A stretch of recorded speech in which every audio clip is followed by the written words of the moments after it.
Assalamualaikum warahmatullahi wabarakatuh. Perkenalkan, nama saya Lia Zalianti. Di sini saya akan menjelaskan materi ketiga tentang geomorfologi umum. Nah, di sini kita membahas tentang faktor bentuk lahan. Nah, kita masuk pada genetik bentuk lahan. Jadi, genetik bentuk lahan terbagi menjadi beberapa faktor, yaitu relief, proses, material, struktur, dan waktu. Genetik bentuk lahan juga terbagi menjadi beberapa hal. Yang pertama, bentuk lahan gunung api, bentuk lahan martin, bentuk lahan fluvial, bentuk lahan struktural, bentuk lahan solusional, bentuk lahan danudasional, bentuk lahan eolin, bentuk lahan organik, bentuk lahan glasial, dan bentuk lahan antropogenik.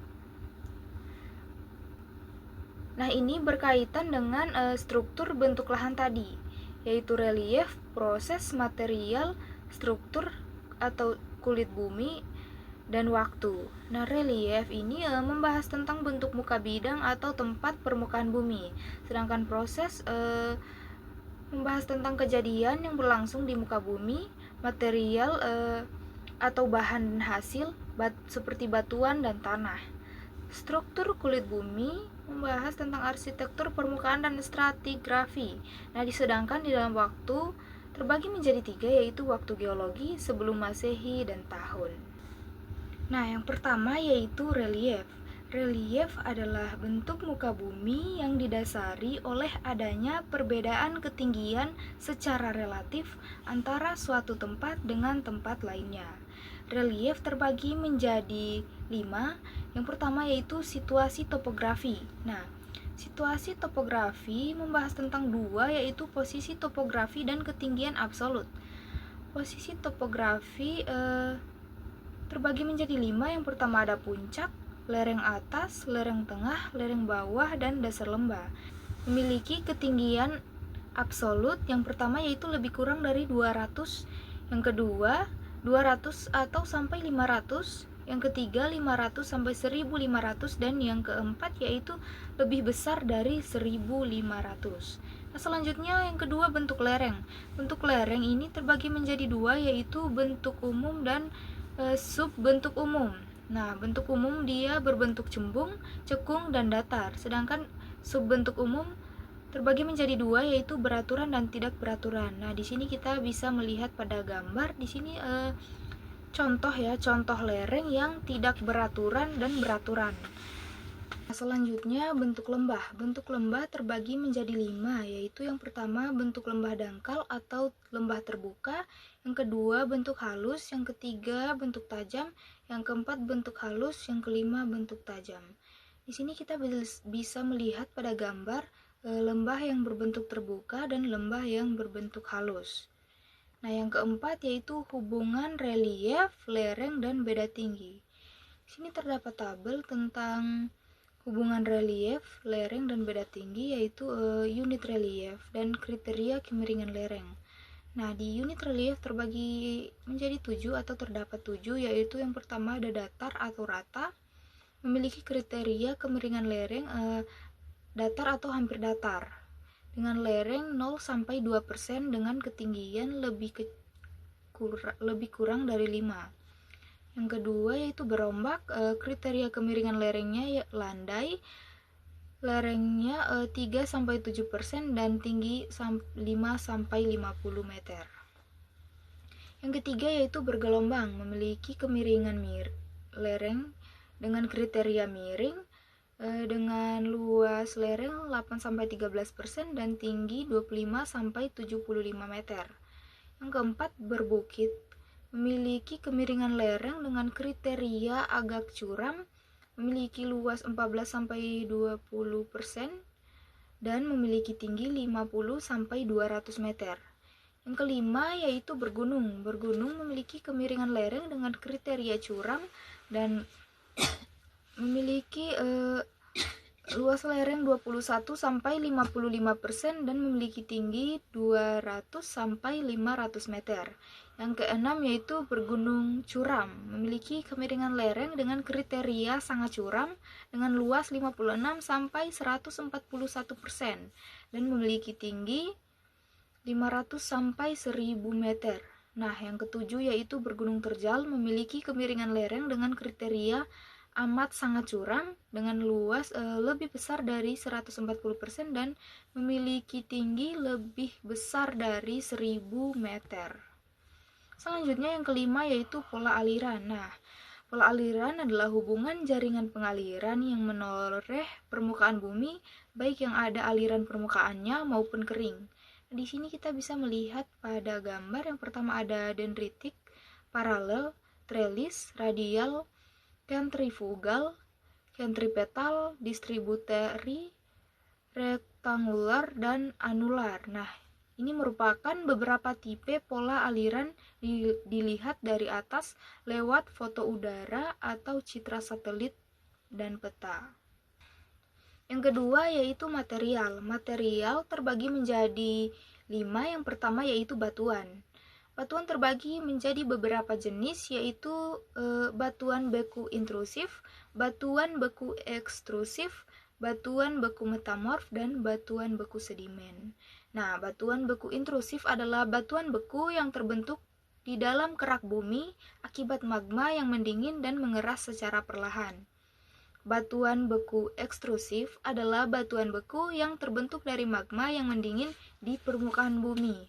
Nah, batuan metamorf adalah batuan yang mengalami perubahan akibat pengaruh fisis dalam jangka waktu yang lama.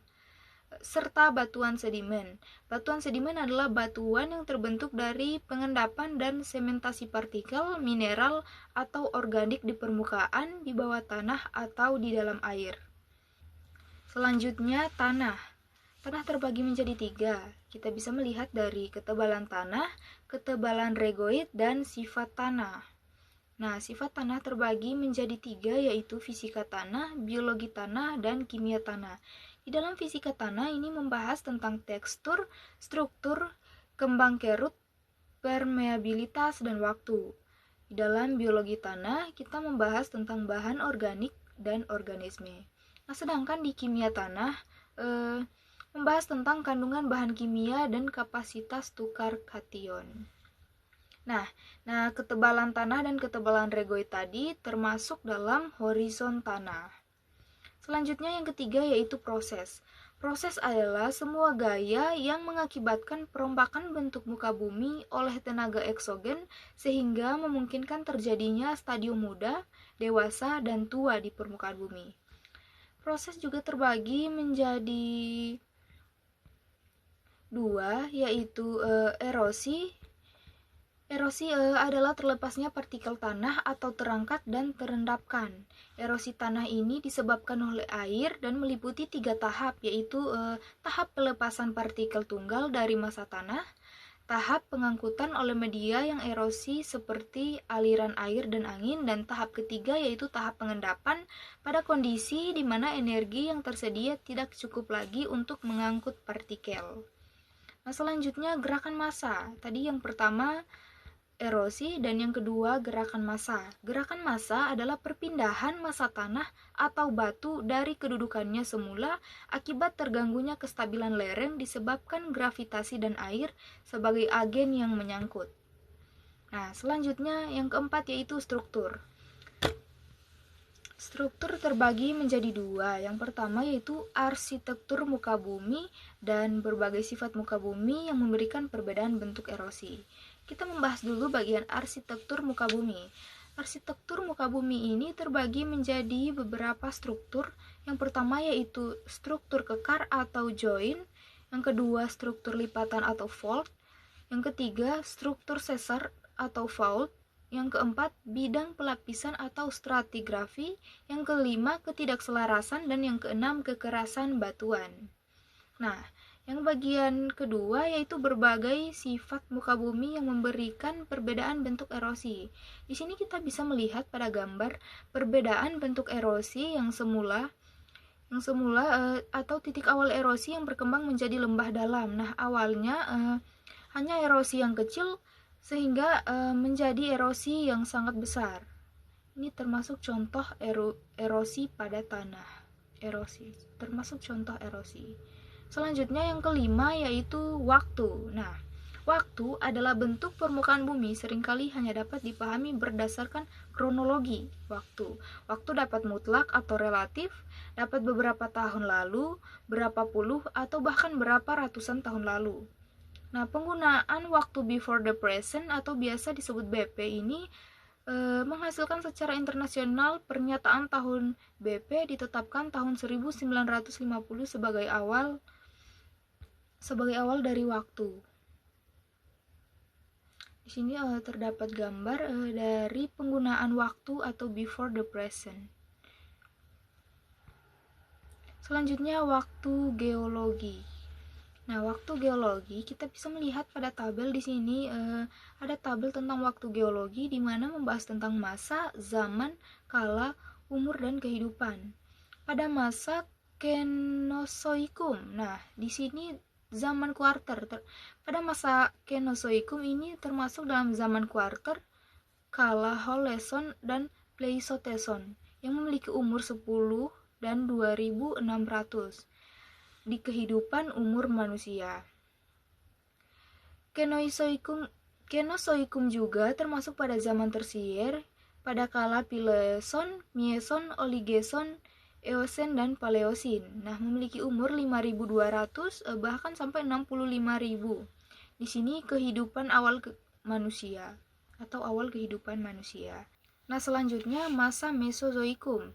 Sini masuk pada zaman Kretasius yang memiliki umur 135.000 dan zaman Jura memiliki umur 180.000 dan zaman Trias yaitu memiliki umur 230.000. Di sini masuk awal kehidupan reptil. Nah, jadi ini termasuk dalam waktu geologi pada zaman geologi atau zaman kuarter, tersier, Kretasius, Jura, dan Trias pada masa Kenozoikum dan Mesozoikum. Nah, jadi itu saja dari saya. Terima kasih. Wassalamualaikum warahmatullahi wabarakatuh.